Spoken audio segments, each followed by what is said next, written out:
যিহেতুকে 2019 চনৰ 12 ডিচেম্বৰৰ পৰা আজি পৰ্যন্ত অখিল গগৈ কেইবাটাও ৰাষ্ট্ৰদ্ৰোহৰ গোচৰত যিহেতু বহুতো দুখত গোচৰত যেহেতু তেওঁ কাৰাবন্দী কৰি ৰখা হৈছিল আৰু আজিৰ দিনটোৰ আটাইতকৈ গুৰুত্বপূৰ্ণ খবৰটো হৈছে যে সকলো গোচৰৰ পৰা দুখমুক্ত হৈছে অখিল গগৈ আমি পুনৰ জনাইছো এই মুহূৰ্তত 24 লাইভৰ দৰ্শকসকলক এই গুৰুত্বপূৰ্ণ খবৰটো সকলো গোচৰৰ পৰা দুখমুক্ত হৈছে অখিল গগৈ আজি কাৰাগাৰৰ পৰা মুকলি আকাশৰ তললৈ যোৱাৰ সম্ভাৱনা আছে অখিল গগৈ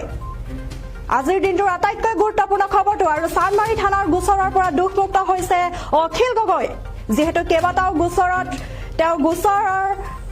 গোচৰত যেহেতু তেওঁ কাৰাবন্দী হৈ আছিল আৰু এনআইএৰ আদালতে দুখমুক্ত কৰিছে অখিল গগৈ জনাইছো এই মুহূৰ্তত সকলো গোচৰৰ পৰা দুখমুক্ত হৈছে অখিল গগৈ আজি কাৰাগাৰৰ পৰা মুকলি আকাশৰ তললৈ অহাৰ সম্ভাৱনা আছে অখিল গগৈ আৰু চানমাৰী থানাৰ গোচৰৰ পৰা দুখমুক্ত হৈছে অখিল গগৈ আৰু এনআইএৰ আদালতে দুখমুক্ত কৰিছে অখিল গগৈ যিহেতুকে কা আন্দোলনৰ সময়ত যিহেতু 2019 চনৰ 12 ডিচেম্বৰ তাৰিখৰ পৰা আজি পৰ্যন্ত ৰাষ্ট্ৰদ্ৰোহৰ গোচৰত কেইবাটাও গোচৰত অখিল গগৈক তেওঁ কাৰাগাৰত বন্দী কৰি ৰখা হৈছিল আৰু ইয়াৰ পাছতে আৰু দেখা গৈছিল দুদিন পূৰ্বে এনআইএৰ ৰায় প্ৰদান কৰিছিল যে তেওঁৰ আত্মীয়ক লগ কৰিবলৈ তেওঁ ঘৰলৈ যাবলৈ অনুমতি প্ৰদান কৰিছিল আৰু ইয়াৰ তেওঁ মুকলি আকাশৰ তললৈ ওলাইছিল আৰু আজি আটাইতকৈ ডাঙৰ খবৰটো হৈছে যে এই মুহূৰ্তত কাৰাগাৰৰ পৰা মুকলি হোৱাৰ সম্ভাৱনা হৈ প্ৰকট হৈ পৰিছে অখিল গগৈ আৰু আমি পুনে পুনে সতীৰ্থ সাংবাদিক মিণ্টু শৰ্মাৰ ওচৰলৈ যাবলৈ বিচাৰিছো এই মুহূৰ্তত হয় মিণ্টু শৰ্মা কি জনাব এই মুহূৰ্তত যিহেতুকে আজি এনআইএৰ আদালতে দুখমুক্ত কৰিছে অখিল গগৈ আৰু অচিৰে তেওঁ মুকলি আকাশৰ তললৈ অহাৰ সম্ভাৱনা আছে কি জনাব এই মুহূৰ্তত হয় হয় কবলে এই মুহূৰ্তত গুৰুত্বপূৰ্ণ খবৰ যেহেতু সংবাদ মাধ্যমৰ সৰকাৰী কেন্দ্ৰবিন্দু হৈ থকা খবৰ হৈছে অখিল গগৈ কেতিয়া জামিন লাভ কৰিব বা অখিল গগৈ কেতিয়া জামিন হ'ব বা মুকলি আকাশৰ তললৈ আহিব কিন্তু এতিয়া এই মুহূৰ্তত গুৰুত্বপূৰ্ণ খবৰ আহি পৰিছে বা এটা হতাশাজনক খবৰ আহি পৰিছে এই মুহূৰ্তত যিহেতু এনআই আদালতে আজি দুখমুক্ত কৰিলে সকলো গোচৰৰ পৰা দুখমুক্ত কৰিছে অখিল গগৈ এনআই আদালতে আজি ৰাতিপুৱাৰ ভাগত অখিল গগৈক দুখমুক্ত কৰাৰ লগে লগে প্ৰতিক্ৰিয়া সৃষ্টি হৈছে বা প্ৰতিটো সংবাদ মাধ্যমৰ ইয়াৰ চৰ্চা কেন্দ্ৰবিন্দু হৈ পৰিছে বা চৰ্চা চলি আছে যে অখিল গগৈ কেতিয়া মুকলি আকাশৰ তললৈ আহিব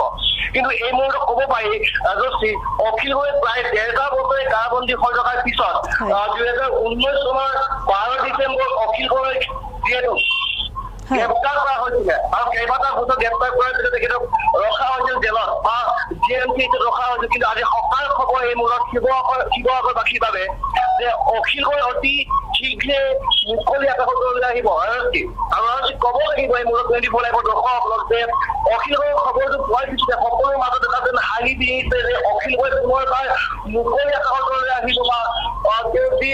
আগৰ যি গোচৰসমূহ আছিল গোচৰসমূহ নাইকিয়া কৰা হৈছে বা দুখমুক্ত কৰা হৈছে কিন্তু বৰ্তমান সময়ত স্পষ্টভাৱে ক'ব নোৱাৰি যে আজিয়ে আহিব নে অখিল গগৈ মুকলি আকাশৰ তললৈ নে কাইলৈ আহিব সঠিকভাৱে ক'ব নোৱাৰি হয় ধন্যবাদ জনাইছো এই মুহূৰ্তত মিণ্টু শৰ্মা আমি পুনৰ জনাইছো এই মুহূৰ্তত এনআইএ আদালতে আজি দুখমুক্ত কৰিছে অখিল গগৈক যিহেতুকে 2019 চনৰ 12 ডিচেম্বৰৰ পৰা আজি পৰ্যন্ত অখিল গগৈ কা আন্দোলনৰ সময়ত যিহেতু কেইবাটাও গোচৰত তেওঁ গোচৰ ৰুজু কৰি চানমাৰী থানাত তেওঁৰ বিৰুদ্ধে গোচৰ ৰুজু কৰি প্ৰায় 1.5 বছৰে তেওঁ কাৰাবন্দী কৰি ৰাখিছিলে আৰু আজি অসমবাসীৰ বাবে এটা ভাল খবৰ যে লগতে শিৱসাগৰবাসীৰ বাবে যিহেতু তেওঁৰ অনুৰাগীসকলে তেওঁ অতি সোনকালে মুকলি আকাশৰ তললৈ আচলতে প্ৰত্যেকগৰাকী তেওঁৰ প্ৰেমিক তেওঁক ভাল পোৱা প্ৰত্যেকগৰাকী ব্যক্তিয়ে তেওঁ মুকলি আকাশৰ তললৈ ওলাই অহাটো ইতিমধ্যে বিচাৰি আছিলে আৰু আজি এই প্ৰতীক্ষাৰ অন্ত পেলাই এনআইএৰ আদালতে দুখমুক্ত কৰিছে অখিল গগৈক আৰু সকলো গোচৰৰ পৰা দুখমুক্ত হৈছে অখিল গগৈ আৰু মুকলি আকাশৰ তললৈ অতি শীঘ্ৰে ওলাই অহাৰ সম্ভাৱনা প্ৰকট হৈ পৰিছে অখিল গগৈ আৰু আজি আহিবনে কালিলৈ আহিব অখিল গগৈ মুকলি আকাশৰ তললৈ এয়া এই মুহূৰ্তত জানিব পৰা হোৱা নাই কিন্তু মুকলি আকাশৰ তললৈ যে তেওঁ ওলাই আহিব সেয়া ইতিমধ্যে নিশ্চিত হৈ পৰিছে আৰু জনাইছো এই মুহূৰ্তত পুনৰ জনাইছো সকলো গোচৰৰ পৰা দুখমুক্ত হৈছে অখিল গগৈ আৰু সকলোৰে প্ৰতীক্ষাৰ অন্ত পেলাই মুকলি আকাশৰ তললৈ অচিৰে ওলাই আহিব অখিল গগৈ আৰু চানমাৰী থানাত যিহেতু কেইবাটাও গোচৰত তেওঁ গোচৰ ৰুজু হৈ আছিল তেওঁৰ বিৰুদ্ধে কেইবাটাও গোচৰ ৰুজু হৈ আছিল আৰু আজি এই গোচৰৰ পৰা দুখমুক্ত হৈছে সকলো গোচৰৰ পৰা দুখমুক্ত হৈছে অখিল গগৈ আৰু এনআইএৰ আদালতে দুখমুক্ত কৰিছে অখিল গগৈ আৰু এই মুহূৰ্তত আমাৰ হাতত অধিবক্তাৰ অখিল গগৈৰ অধিবক্তাৰ এই মুহূৰ্তত এক বিশেষ মন্তব্য আছে আমি 24 লাইভৰ দৰ্শকসকলৰ বাবে আগবঢ়াইছো এই বিশেষ মন্তব্যটো গোচৰটো ৰায় দিছে এই গোচৰটো 4জন একিউজ আছিলে অখিল গগৈ ধৈৰ্য কোঁৱৰ মানস কোঁৱৰ আৰু বিতু সোণোৱাল আৰু কোৰ্টে চাৰ্জৰ লেভেলতে গোটেইকেইজনক ডিচাৰ্জ কৰিছে আজি এই গোচৰটোৰ পৰা আৰু অখিল গগৈ এই গোচৰটোৰ পৰা ডিচাৰ্জ পোৱাৰ লগে লগে বাকীকেইজনটো জামিনত আছিলে আজি অখিল গগৈ মুক্ত আকাশৰ তললৈ বাকীকেইজনৰ বিৰুদ্ধে চাৰ্জ ফ্ৰেম হোৱা নাই কাৰো বিৰুদ্ধে চাৰ্জ ফ্ৰেম হোৱা নাই গোটেই এনাই এই গোচৰটো চানমাৰি থানাৰ গোচৰটো ডিচাৰ্জ কৰি দিয়া হৈছে গোটেইকেইজনে কিন্তু তেখেতলোকৰ বিৰুদ্ধে একো এনাই যিবিলাক এলিগেশ্যন আনিছিলে সেইখিনি কোনো গ্ৰহণযোগ্য নহয় বুলি কোৰ্টে ৰায় দিছে আৰু তেখেতলোকক ডিচাৰ্জ কৰিছে মই সুধিব বিচাৰিছোঁ যে অখিল গগৈৰ বিৰুদ্ধে যিটো চানমাৰি থানাৰ গোচৰ আছিলে সেই গোচৰটো এনাই লৈছিল সেই গোচৰ জামিন পোৱা নাছিলে আজি গোটেই প্ৰক্ৰিয়াটো কালি কি হৈছিলে গোটেই প্ৰক্ৰিয়াটো ক'বাত হয় অখিল গগৈ এই গোচৰটোত জামিন পোৱা নাছিল এনাই গোচৰটোত বাকীকেইজন কিন্তু ধৈৰ্য কোঁৱৰ মানস কোঁৱৰ বিতু সোণোৱালে জামিন পাইছিল আৰু অখিল গগৈ জামিন সুপ্ৰিম কোৰ্ট পৰ্যন্ত গৈছিল তথাপি নাকচ হৈছিল কিন্তু আজি যিটো সমগ্ৰ তথ্য পাতি চাই যেতিয়া চাৰ্জ হিয়াৰিং হ'ল চাৰ্জশ্বিট দিয়াৰ পিছত এই চাৰ্জ হিয়াৰিঙত অখিল গগৈৰ বিৰুদ্ধে সেনে কোনো ডকুমেণ্ট নাই যিটো কাৰণে তেখেতক চাৰ্জ ফ্ৰেম কৰি কেছ চলাব পাৰিব সেইধৰণে কোনো তথ্য পাতি নাপালে গতিকে আজি গোটেই গোচৰটোৰ পৰা অখিল গগৈক মুক্ত ঘোষণা কৰা হৈছে অভিযোগ মুক্ত হিচাপে ঘোষণা কৰা হৈছে IPC লগতে UAP ধাৰাও আছিলে IPC UAP যিকোনো ধাৰা একো থকা নাই গোটেইবিলাকৰ পৰা ডিচাৰ্জ কৰি দিয়া হৈছে মাত্ৰ আজি এই মুহূৰ্তত অখিল গগৈ মুক্ত গোটেই গোচৰৰ পৰা হয় এই মুহূৰ্তত সকলোবোৰ গোচৰৰ পৰা অখিল গগৈ মুক্ত হৈছে কেতিয়া ওলাব পাৰিব মুকলি আজি কোৰ্টৰ অৰ্ডাৰ মতে এতিয়া অখিল গগৈ মুক্ত হ'ব পাৰিব আজি হয়তো জেললৈ যোৱাৰ পিছত ৰিলিজ দিব অখিল গগৈ মুক্ত হ'ব আৰু বেলেগ কিবা কেছৰ কথা আহিব পাৰে নেকি এই মুহূৰ্তত নহয় এতিয়ালৈকেতো কোনো গোচৰ নাই এইটো আমিতো ক'ব নোৱাৰিম কিবা গোচৰ আহিব পাৰে নে নোৱাৰে কিন্তু এতিয়ালৈকে যোৱা 19 চনৰ ডিচেম্বৰ মাহত এৰেষ্ট কৰাৰ পিছত অখিল গগৈ 13টা গোচৰত এৰেষ্ট কৰা হৈছিলে সেই 13টা গোচৰ 2টা এনআইক দিয়া হৈছিলে সেই এনআইয়ে যিকেইটা গোচৰ সেই গোচৰকেইটাত আজি 2টা গোচৰ চাবুৱা গোচৰটো ডিচাৰ্জ কৰা হ'ল আৰু আজি যিটো চানমাৰি থানাৰ গোচৰ আছিলে সেই গোচৰটো অখিল গগৈ সৈতে গোটেইকেইজনক ডিচাৰ্জ কৰিছে গতিকে এতিয়া আজি তাৰিখত অখিল গগৈৰ বিৰুদ্ধে কোনো গোচৰ নাই কালি কেনেকুৱা ধৰণৰ প্ৰক্ৰিয়া হৈছিলে আদালতত কালি যিহেতু এনআইয়ে সময় বিচাৰিছিলে হয় এইটো ধৰি আচলতে মাৰ্চ মাহৰ পৰা এইটো চাৰ্জ আৰ্গুমেণ্ট চলি আছিলে মাৰ্চ মাহৰ পৰা বহুদিন ধৰি চাৰ্জ আৰ্গুমেণ্ট চলিছে আমাৰ পক্ষৰ পৰা ৰিপ্লাই দিয়া হ'ল আৰু যেতিয়া এনআই পক্ষৰ পৰা কালি আৰু অলপ সময় বিচাৰিছিলে কোৰ্টে ক'লে বহুত সময় হৈছে এইটো চাৰ্জৰ মেটাৰটো ইমান দীঘলীয়া সময় দিব পৰা নহয় গতিকে এইটো যিহেতু ৰিপ্লাই দিয়াৰ বৰ বিশেষ নিয়মো নাই গতিকে এইটো ক্ল'জ কৰি দিয়া হৈছে আৰু যিটো এনআই যিটো আবেদন কৰিছিলে সেই কথাটো কোৰ্টে অগ্ৰাহ্য কৰিলে আৰু আজি কথাটো ৰায় প্ৰদানৰ কাৰণে দিন ধাৰ্য কৰিলে এনআই হৈ কোন এপ্লাই হৈছিলে কেছটো এনআই হৈ তেখেতলোকৰ পিটি আছিলে আৰু কালি এই গোচৰটো তেখেতলোকে এডভোকেট জেনেৰেলে এপ্লাই কৰিছে এয়া আছিল এই মুহূৰ্তৰ বেছি খবৰ আৰু এই মুহূৰ্তত আপোনালোকে সেই বিশেষ মন্তব্য শুনিলে আজিৰ দিনটোৰ আটাইতকৈ গুৰুত্বপূৰ্ণ খবৰটো জনাইছো এই মুহূৰ্তত 24 লাইভৰ দৰ্শকসকলক যে এনআইএ আদালতে দুখমুক্ত কৰিছে সকলো দুখৰ পৰা মুক্ত কৰিছে অখিল গগৈক আৰু অচিৰে মুকলি আকাশৰ তললৈ ওলাই আহিব অখিল গগৈ যিহেতু সকলোৰে প্ৰতীক্ষাৰ অন্ত পেলাই তেওঁক যিহেতু ভাল পোৱা মানুহ বহুত দেখা পোৱা গৈছে এইখন অসমতে আৰু সেই সকলো মানুহৰ প্ৰতীক্ষাৰ অন্ত পেলাই আজি মুকলি আকাশৰ তললৈ ওলাই আহিব অখিল গগৈ আৰু সকলো গোচৰৰ পৰা ইতিমধ্যে দুখমুক্ত হৈছে অখিল গগৈ আৰু সমগ্ৰ দেশ তথা ৰাজ্য কঁপাই যোৱা যি কা আন্দোলনৰ সময়ত এক অগ্ৰণী ভূমিকা লোৱা দেখা গৈছিলে অখিল গগৈকে নেতাগৰাকীক আৰু ইয়াৰ পাছতে এই কা আন্দোলনৰ সময়তে অৰ্থাৎ 2019 চনৰ 12 ডিচেম্বৰ তাৰিখৰ পৰা তেওঁক আজি পৰ্যন্ত কেইবাটাও গোচৰত তেওঁৰ গোচৰ ৰুজু হৈ আছিল চানমাৰি থানাত আৰু আজি এই সকলো গোচৰৰ পৰা দুখমুক্ত হৈছে অখিল গগৈ আৰু আজি ৰাজ্যবাসীৰ বাবে এটা ভাল খবৰ বুলি ক'ব লাগিব তেওঁ ভাল পোৱা তেওঁ প্ৰেমিকসকলৰ বাবে এটা ভাল খবৰ যে সকলো প্ৰতীক্ষাৰ অন্ত পেলাই অচিৰে মুকলি আকাশৰ তললৈ ওলাই আহিব এই নেতাগৰাকী আৰু যিহেতুকে দেখা গৈছিলে তেওঁ কাৰাগাৰৰ পৰাই তেওঁ নিৰ্বাচনত ভাগ লৈছিলে আৰু নিৰ্বাচনত ভাগ লৈ তেওঁ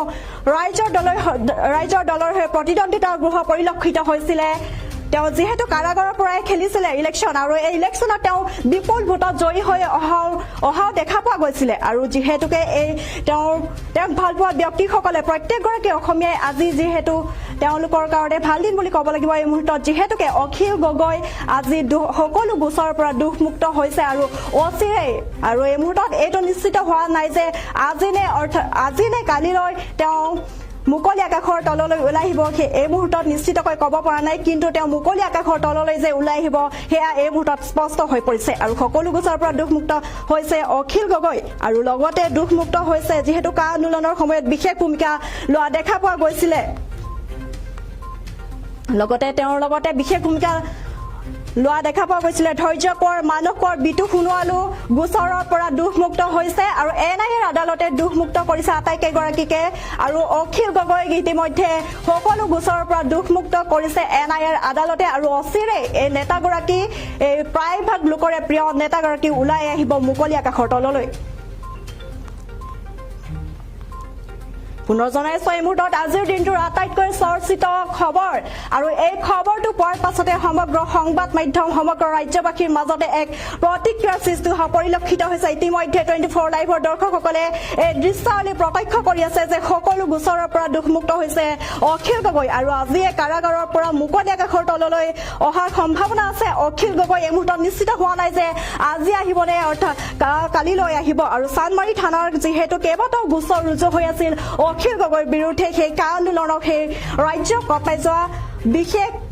এই কা আন্দোলনতে তেওঁক 2019 চনৰ 12 ডিচেম্বৰ তাৰিখৰ পৰা আজি পৰ্যন্ত তেওঁক কাৰাবন্দী কৰি ৰখা হৈছিলে আৰু দুদিন পূৰ্বে দেখা গৈছিলে তেওঁক এক অনুমতি প্ৰদান কৰিছিলে এনআইএৰ আদালতে তেওঁ আত্মীয়ক লগ কৰিবলৈ তেওঁক অনুমতি প্ৰদান কৰা দেখা গৈছিলে তেওঁ ঘৰলৈ গৈছিল অৰ্থাৎ তেওঁ গৃহ সমষ্টিলৈ গৈছিল শিৱসাগৰলৈ গৈছিল আৰু শিৱসাগৰৰ ৰাইজেও তেওঁক যথেষ্ট আঁকোৱালি লোৱা পৰিলক্ষিত হৈছিল যথেষ্ট আদৰ কৰিছিল সন্মান মৰম কৰিছিল যিহেতু তেওঁ জেলৰ পৰা এক কাৰাগাৰৰ পৰা যিহেতু তেওঁ নিৰ্বাচনত ভাগ লৈ প্ৰতিদ্বন্দ্বিতা কৰি ৰাইজৰ দলৰ পৰা তেওঁ বিপুল ভোটত জয়ী হৈ আহিছিল আৰু ইয়াৰ পাছতে সকলোৰে প্ৰতীক্ষাৰ অন্ত পেলাই আজিয়ে কাৰাগাৰৰ পৰা মুকলি আকাশৰ তললৈ অহাৰ সম্ভাৱনা আছে অখিল গগৈ আৰু চানমাৰী থানাৰ গোচৰৰ পৰা সকলো যিমান কেইটা গোচৰ আছিল তেওঁৰ বিৰুদ্ধে যিহেতু ৰাষ্ট্ৰদ্ৰোহৰ গোচৰকে ধৰি কেইবাটাও গোচৰত তেওঁক কাৰাবন্দী কৰি ৰখা হৈছিল আৰু এই সকলো গোচৰৰ পৰা তেওঁ আজি দুখমুক্ত হৈছে আৰু এনআইএৰ আদালতে দুখমুক্ত কৰিছে এই নেতাগৰাকীক আৰু ইয়াৰ পাছতে এতিয়া সমগ্ৰ সংবাদ মাধ্যমকে ধৰি সকলো ৰাজ্য দেশতে এক প্ৰতিক্ৰিয়া সৃষ্টি হৈছে তেওঁক আদৰিবলৈ হাজাৰ হাজাৰ জনতা ওলাই আহিছে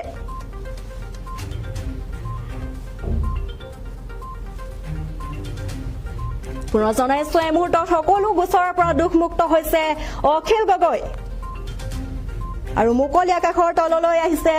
অখিল গগৈ আৰু এই মুহূৰ্তত ৰাইজৰ দলৰ কাৰ্যকৰী সভাপতি ভাস্কুদি শইকীয়াৰ এক বিশেষ মন্তব্য আছে এই সন্দৰ্ভত আমি আগবঢ়াইছো 24 লাইভৰ দৰ্শকসকলৰ বাবে এই বিশেষ মন্তব্যটো বিজেপি চৰকাৰখনে পুনৰ আসনত বহাৰ তেখেতক পথ মুক্ত কৰি লৈছিল এই কথা আজি মহামান্য ন্যায় আদালতৰ গোচৰত অতি জলপটকৈ প্ৰমাণিত হৈ পৰিল আৰু আমি এই মুহূৰ্তত আমি আমাৰ অন্তৰ্ভৰা কৃতজ্ঞতা আমাৰ অধিবক্তা শান্তনু বৰঠাকুৰ কৃষ্ণ গগৈ ৰাহুল হেনছক আমি জনাব বিচাৰিছোঁ তেখেতসকলে বিনা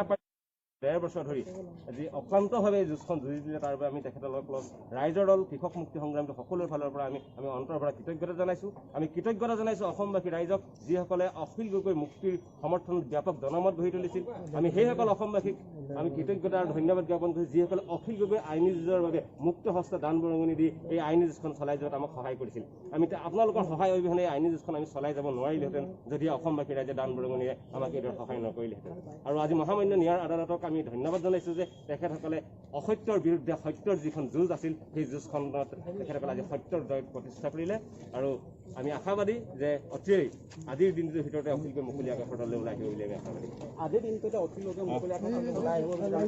আশা কৰে আৰু তেনেকৈ বহু প্ৰত্যাশিত খবৰ অসমবাসী ৰৈ থকা এই খবৰটো এই মুহূৰ্তত আমি পাইছোঁ কি ক'ব প্ৰথম প্ৰতিক্ৰিয়া কি আজি মহামান্য আদালতত ন্যায় পুনৰ মুখ থেকেচা খাইছে